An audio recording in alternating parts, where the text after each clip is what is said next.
Hello and नमस्कार। मैं दिव्यांशु मिश्रा आपका स्वागत करता हूं आपके YouTube channel Balaji coaching classes पर। पिछले क्लास में मैंने कूलाम के नियम के बारे में बताया था। आज मैं बात करूंगा कि गॉस की प्रमेय क्या है, उसके एप्लीकेशंस क्या हैं, कहाँ कहाँ यूज करते हैं, कैसे क्या उसका यूज होगा, इन सारी चीज़ों के बारे में आज मैं आप लोगों को बताऊँगा। तो चलिए स्टार्ट करते हैं कि गॉस की प्रमेय क्या है। ठीक है, पहले आपसे क्वेश्चन पूछा जा सकता है गॉस की प्रमेय क्या है, किसके किसके बीच में संबंध को दर्शाती है, बाकी सारी चीज़ें आपसे पूछी जा सकती हैं। तो सबसे पहले पढ़ते देखिए, गॉस की प्रमेय गॉसियन पृष्ठ से गुजरने वाले विद्युत फ्लक्स तथा पृष्ठ निकाय द्वारा परिबद्ध कुल आवेश के मध्य संबंध को बताती है।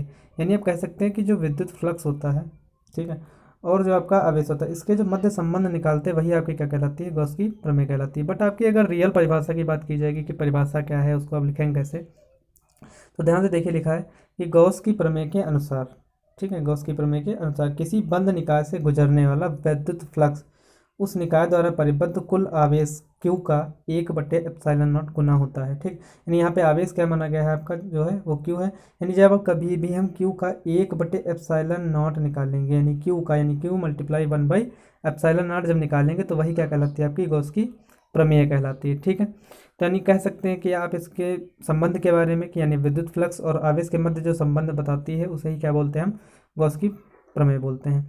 चलिए थोड़ा सा आगे बढ़ते हैं, इसमें देखते हैं। अब इस बात कीजिए कि इसको लिखेंगे कैसे, तो यहाँ पे देखिए ये लिखा है कि आपका फाई ई, विद्युत फ्लक्स क्या लिखा है, फाई ई। ठीक, इस इक्वल टू कितना होता है, Q/ε0। अच्छा, ε0 यहाँ पे क्या होता है, मैंने पिछली क्लास में जब कूलाम का नियम बताया था तो उसमें मैंने बताया था कि ε0 जो होती है उसको निर्वात अथवा वायु की वैद्युतशीलता बोलते हैं। ठीक है, क्या बोलते हैं, ε0 को निर्वात अथवा वायु की वैद्युतशीलता कहते हैं। लेकिन अगर इसी समीकरण की बात की जाएगी समाकलन रूप में इसको कैसे लिखेंगे, तो समाकलन रूप में कैसे लिखेंगे, फाई ई इक्वल टू कितना हो जाएगा, आपका समाकलन का निशान हो जाएगा E.dA। डी ए क्या होता है, यहाँ पर अल्पांश क्षेत्रफल की बात करता है। ठीक है, डी ए क्या होता है, आपका अल्पांश क्षेत्रफल की बात करता है। तो फाई ई इक्वल टू कितना होता है, Q/ε0। ठीक है, आगे देखते हैं इसके एप्लीकेशन कहाँ कहाँ पे इसका यूज होता है। चलिए बढ़ते हैं आगे। इधर लिखा साफ साफ परिभाषा मैंने डाल दिया है कि गॉस की प्रमेय के अनुप्रयोग, यानी एप्लीकेशन ऑफ गॉसेस थ्योरम। ठीक है, यानी देखिए अभी पूछा जाता है एक परिभाषा और कि आपका गॉसियन पृष्ठ क्या होता है। तो गॉसियन पृष्ठ के लिए परिभाषा क्या होगी कि गॉसियन पृष्ठ आवेश के परितः बना कोई भी बंद पृष्ठ, यानी जो आवेश होता है उसके चारों ओर बना हुआ कोई भी काल्पनिक बंद पृष्ठ, उस आवेश का क्या कहलाता है, गॉसियन पृष्ठ कहलाता है। ठीक है, आगे देखिए गॉसियन पृष्ठ का उपयोग। तो गॉसियन पृष्ठ का उपयोग क्या करते हैं, गॉस की प्रमेय में आवेशित पिंडों के कारण विद्युत क्षेत्र की तीव्रता ज्ञात करने में किया जाता है। अगर पूछा इसका उपयोग कहाँ पे होता है, तो विद्युत क्षेत्र की तीव्रता ज्ञात करने में होता है। लेकिन किस चीज़ में किया जाता है, तो आवेशित पिंडों के कारण, यानी यहाँ पे ये जरूर ध्यान रखना कि आवेशित पिंडों के कारण जब विद्युत क्षेत्र की तीव्रता ज्ञात की जाती है तो वहाँ पे किसका यूज किया जाता है, गॉसियन पृष्ठ का। और एक चीज़ होती है कि यहाँ पे जो कूलाम के नियम होता है, यानी कूलाम का नियम अगर वो अनुपस्थित है तो इस प्रमेय का उपयोग किया जाता है। यानी अगर कूलाम का नियम आपके पास नहीं है तो कूलाम के नियम की अनुपस्थिति में किसका प्रमेय का उपयोग करेंगे, गॉस की प्रमेय का उपयोग करेंगे। ठीक है, चलिए आगे बढ़ते हैं, देखते हैं।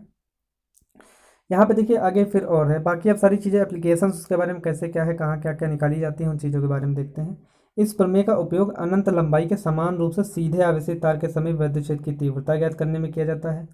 प्रमेय का उपयोग अनंत लंबाई की समतल आवेशित अचालक है, यहाँ पे ध्यान से देखिएगा, अचालक यानी चालक होता है जिसमें विद्युत धारा प्रवाहित हो सकती है आसानी से, और अचालक जिसमें जो आपकी विद्युत धारा आसानी से प्रवाहित नहीं हो सकती, उन्हें क्या बोलते हैं, अचालक बोलते हैं। अचालक चादर के समीप विद्युत क्षेत्र की तीव्रता ज्ञात करने में।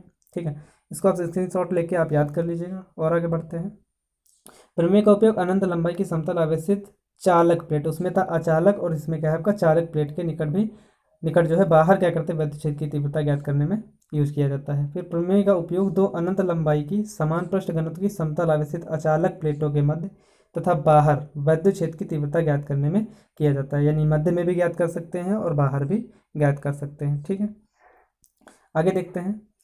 और भी आपका एप्लीकेशन है कि एक समान रूप से आवेशित गोलीय कोश के बाह्य बिंदु पर, यानी जो बाहरी बिंदु होता है उस पर, आंतरिक बिंदु पर तथा पृष्ठ पर, यानी तीनों जगह ज्ञात कर सकते हैं कि जो आपका आवेशित गोलीय कोश होता है उसके बाह्य बिंदु पर, आंतरिक बिंदु पर तथा पृष्ठ पर और बाहर विद्युत क्षेत्र की तीव्रता ज्ञात करने में किया जाता है। ठीक, अच्छा, अगर पूछा जाए कि आपका जो आवेशित गोलीय कोश होता है उसके अंदर विद्युत क्षेत्र की तीव्रता क्या होती है, तो यहाँ पे आपका ये भी क्वेश्चन समझ सकता है, तो इसमें ध्यान से देखिएगा कि आवेशित गोलीय कोश के अंदर विद्युत क्षेत्र की तीव्रता जो होती है सभी आंतरिक बिंदुओं पर शून्य होती है। सॉरी, यहाँ पे दो बार लिखे हैं, की तीव्रता की तीव्रता वो एक ही बार, ठीक है। यानी आवेशित गोलीय कोश के अंदर विद्युत क्षेत्र की तीव्रता सभी आंतरिक बिंदुओं पर क्या होती है, शून्य होती है, ठीक है।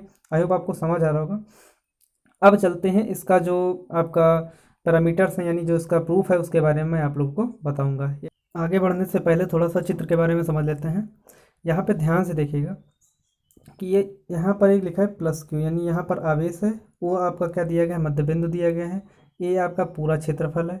डी ए यानी जो यहाँ पर ये इस टाइप से बना हुआ है, इसका क्या है, अल्पांश क्षेत्रफल है डी से। और ये आपकी यहाँ से ओ से लेकर जो साइड तक जुड़ी हुई है क्या है, आपकी स्मॉल आर यानी जो है त्रिज्या है। डी ओमेगा भी यहाँ पे आपका दिया है। यहाँ पे ई क्या है, विद्युत क्षेत्र की तीव्रता, और ये जो तीर है वो उसकी दिशा प्रदर्शित कर रहा है। यहाँ पर डी ए जो दिया है वो भी उसकी दिशा, और यहाँ पर जो एन दिया है वो एन टाइम्स के बारे में बात कर रहा है। यहाँ पर एक बिंदु देखिएगा पी है, यानी ये जो बिंदु पी है, यहाँ पर आपको गॉस की प्रमेय को अप्लाई करना है, देखना है कैसे क्या होता है।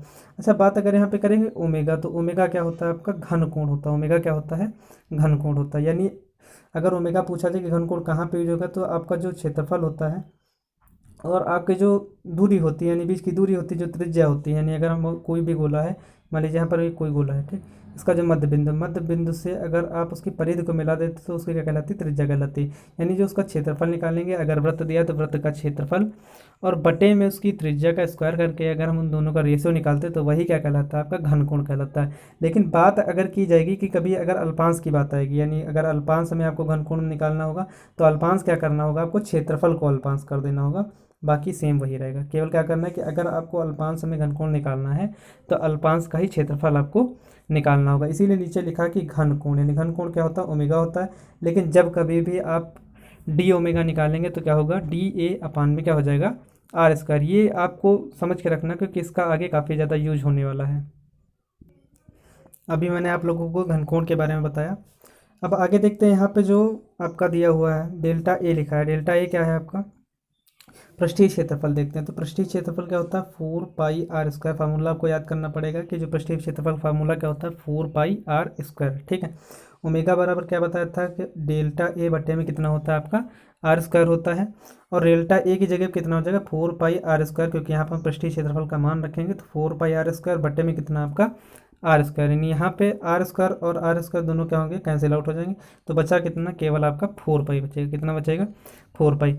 अभी मैंने चित्र में आपको समझाया था कि यहाँ पर देखिए आपका क्या दिया है, ये आवेश दिया है और यहाँ पे पी बिंदु दिया है, यानी यहाँ से यहाँ के बीच की हमको क्या निकालना, गॉस की प्रमेय अप्लाई करना है। तो उसके बारे में हम देखते हैं कैसे आगे क्या होगा। और देखिए लिखा कि प्लस क्यू आवेश के कारण पी पर वैद्युत क्षेत्र, यानी पी पर पहले क्या निकालेंगे, हम वैद्युत क्षेत्र निकालेंगे। वैद्युत क्षेत्र निकालने के बाद ही हम उसको गॉस की प्रमेय को आगे सिद्ध कर सकते हैं। तो यहाँ पे स्टार्टिंग यहीं से होगी। मेन आपको क्या ध्यान रखना था कि पहला घनकोण क्या होता है, दूसरा पृष्ठीय क्षेत्रफल का मान कितना होता है, ठीक है। आगे देखते हैं, यानी अगर वैद्युत क्षेत्र के फार्मूला अगर पूछा जाएगा तो क्या होता है, ई इक्व टू 1/4 पाई ε0 इंटू में क्यू बटे में आर स्क्वायर, ठीक है। समीकरण नंबर इसको एक मान लेंगे। यहाँ पर क्यू क्या है, आपका आवेश है। ये सारी चीज़ें मैं आपको आगे बता दूंगा, क्यू क्या है, आर स्क्वायर क्या है, सारी चीज़ें मैं आपको आगे बताता रहूँगा, ठीक है। देखिए यहाँ पे मैंने लिखा भी है कि अल्पांश क्षेत्रफल डी ए से गुजरने वाला वैद्युत फ्लक्स, यानी अभी मैंने ऊपर चित्र में आपको बताया था कि एक ए था और एक क्या था आपका, डी ए था। यानी जो डी ए था वो क्या था, आपका अल्पांश का क्षेत्रफल था, ठीक। तो वहाँ से जो वैद्युत फ्लक्स गुजरने वाला होता है उसका फार्मूला भी मैंने बताया था कि फाई ई इक्व टू कितना होता है, ई डी ए होता है। फाई इक्व टू कितना होता है, ई इंटू में डी ए होता है, ठीक है।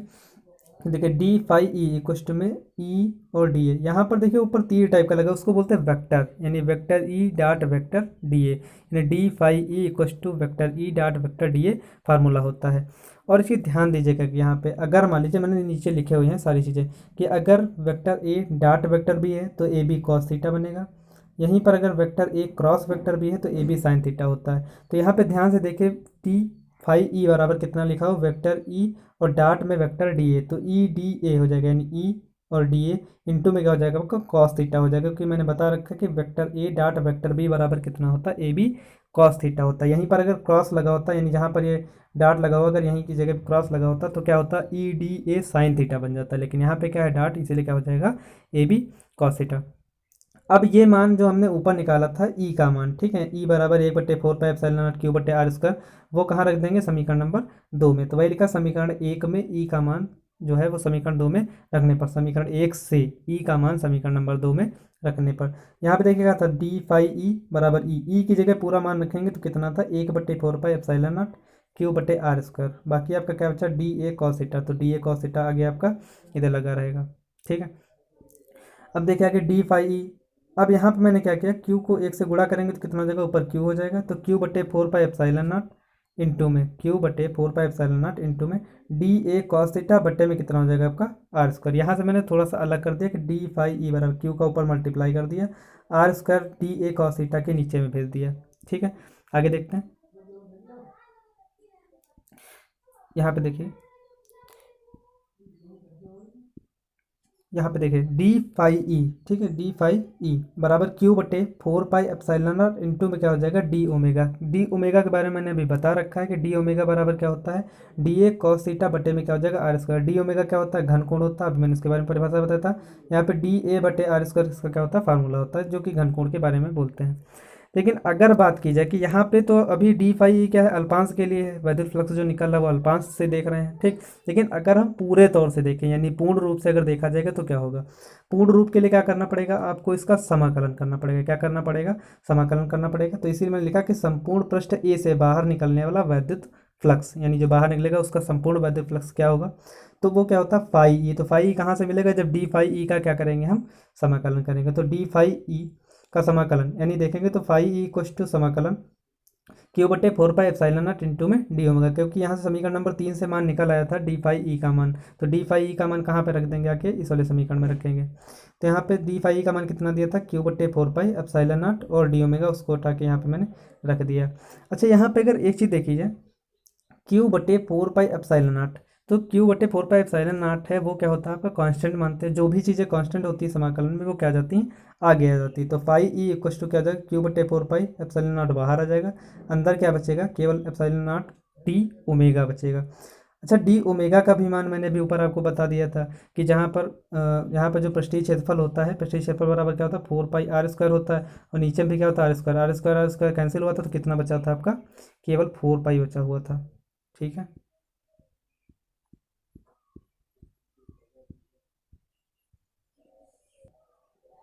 तो डी ओमेगा का मान अभी मैंने बताया था, डी ओमेगा का मान कितना आया था 4 पाई। तो डी ओमेगा की जगह पे क्या रख देंगे, यहाँ पे हम 4 पाई रख देंगे। तो यहाँ पे Q/4 pi epsilon not into में कितना आ जाएगा आपका 4 पाई हो जाएगा। ठीक, लेकिन 4 पाई ऊपर भी है, 4 पाई कहाँ पे नीचे भी, तो 4 पाई से 4 पाई क्या हो जाएगा आपका कैंसिल आउट हो जाएगा। तो बचा कितना, पाई ई इक्वल टू Q/एप्सिलॉन नॉट। अभी मैंने बताया भी था कि जो आपका गॉस की प्रमेय होती है वो यही दर्शाती है कि जो आवेश है उसका 1/एप्सिलॉन नॉट गुना होती है। यही मैंने बताया था गॉस की प्रमेय के बारे में, वही आपकी सिद्ध हो गई। लेकिन यहाँ पर अभी आगे थोड़ा सा और देखना है कि यदि मान लीजिए अगर आवेश एक ना हो के बहुत सारे आवेश होंगे तब क्या करना है। तो बहुत सारे जो भी आवेश है, मान लीजिए आवेश Q1 है, Q2 है, Q3 है, Q4 है, Q5 है, डॉट डॉट डॉट डॉट करके कोई भी नंबर हो सकता है। इसीलिए क्या होता है Q1 Q2 Q3 plus dot dot करके कितना हो जाएगा कि Qn तक जा सकता है, Qn तक, यानी कोई भी नंबर हो सकता है। तो वो आपको क्या करना पड़ेगा, ऐड कर देंगे, यानी वहाँ पर लगा सकते हैं कि phi E equal to sigma Q बटे में एप्सिलॉन नॉट। ये भी लिख सकते हैं आप उसकी जगह पर, जो Q1 plus Q2 plus Q3 जो लिखा हुआ है उसकी जगह क्या लिख सकते हैं डायरेक्ट में, सिग्मा क्यू बटे एप्सिलॉन नॉट। तो यही आपकी गॉस की प्रमेय सिद्ध होती है। लेकिन इसमें बहुत सारी चीज़ें अभी आपने सीखी होंगी और बहुत सारी चीज़ों के बारे में आपको नहीं पता होगा कि कौन सी चीज़ है, कहाँ पे क्या है, आर क्या है, ए क्या है, डी ए क्या है, वेक्टर ई क्या है, ओ क्या है, पी क्या है। तो वो सभी चीज़ों के बारे में भी मैंने यहाँ पे लिख दिया है। तो यहाँ पे क्यू क्या था, आवेश है, एप्सिलॉन नॉट क्या है, निर्वात या वायु की वैद्युतशीलता है, फाई ई क्या है आपका वैद्युत फ्लक्स है।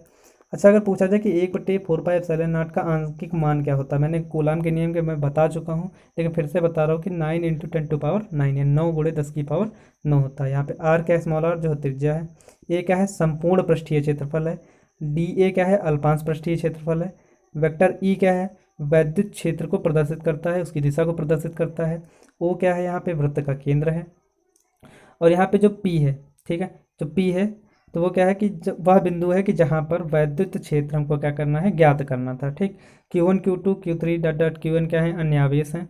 ये जो आपका निशान इस टाइप से बना हुआ है तो क्या है, गोले के लिए समाकलन। यहाँ पे ध्यान से देखिएगा, समाकलन का निशान जो होता है वो इस टाइप से बना होता है, लेकिन जब बीच में इस टाइप से बना देते हैं तो क्या होता है, गोले के लिए समाकलन होता है। ठीक, और कभी कभी, यहाँ पे देखिए मैंने नोट में काफ़ी अच्छी चीज़ लिखी है कि नोट में एप्सिलॉन नॉट को कभी कभी मुक्त आकाश भी कहा जाता है। ये कई एग्जाम्स में एक बार आ चुका है कि मुक्त आकाश, यानी वहाँ पर निर्वात या वायु की गतिशीलता नहीं लिखी थी, वहाँ पे क्या लिखा हुआ था, मुक्त आकाश। तो मुक्त आकाश का मतलब भी क्या होता है, निर्वात या वायु की गतिशीलता के बारे में। आई होप आपको ये वीडियो समझ में आ रहा होगा। अगर समझ आ रहा है तो प्लीज़ लाइक, शेयर, कमेंट और सब्सक्राइब अवश्य करें। बाकी अपने सुझाव आप हमें कमेंट में ज़रूर दीजिएगा, जिससे मैं आप और भी सुधार करके आपको वीडियो प्रोवाइड करवा सकूं। चलिए ठीक है, धन्यवाद।